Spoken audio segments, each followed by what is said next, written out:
kọrin àwọ̀ ọ̀sán gangan ìbà kùkùn ṣùwì àwọ̀ ọ̀gànjọ́ ìbà ṣáká àwọ̀ òru ọyẹ́ ìbà kìrì múlẹ̀ àwọ̀ òde ìjẹ̀jẹ̀.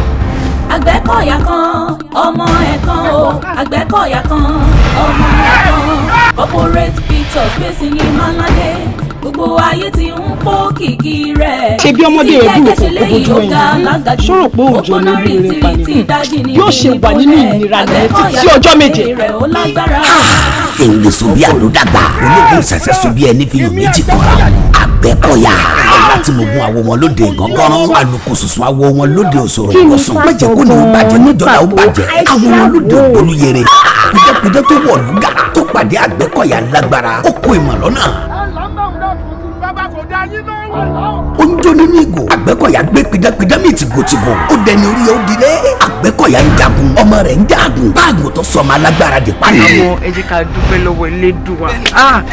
ẹni tó mo dákẹ́ mọ́ òwe mi Elédùà kọ́ ló mú iṣẹ́ owó mi ká fún mi. ìlú òfararọ máa wo ara ń sẹ́ ìdí. àmọ́ kí ni olúwa wò. sinimá titun Àgbẹ̀kọ̀yà true life story ni àràgbá yamuyamu iṣẹ́ tó halẹ̀ tó mẹlẹ̀ títì written produced and directed by Titi Jẹ́jẹ́ starring Ọláìyá Igwe Rónkẹ́ Odùsànyà Ọ̀pẹ́yẹmí Ayọ̀lá Adéwálé Alébíoṣù Juliet Jàtó Owólabí Àjàsà Bímbọ́ Adébáyọ̀ Dàmọ́lá Ọlátúnjí Captain Ẹniọlá Àlàó Adéyẹmí Adéọ̀ṣun Akínbáyọ̀dé Ìtùnú Ọmọlára Adédayọ̀ Introducing Adéjọkẹ́ Ògúnrẹ̀mí Ọ̀rẹ́olúwa Akínpẹ̀lú àtàdénìràn tó ń ṣe nínú sinimá yìí Àgbẹ̀kọ̀yà irin kan ní ìkan dá ìkan tẹ̀wọ̀rọ̀ kọ̀kọ́ ikú jẹ́ egun lọ ẹ̀yin náà rà kẹ́wò kẹ́ gbà ó kọjá bẹ́ẹ̀ grab your copy now.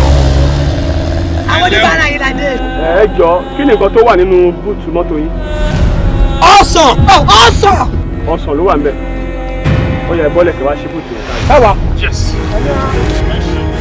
ọsàn ló wà ń bẹ̀.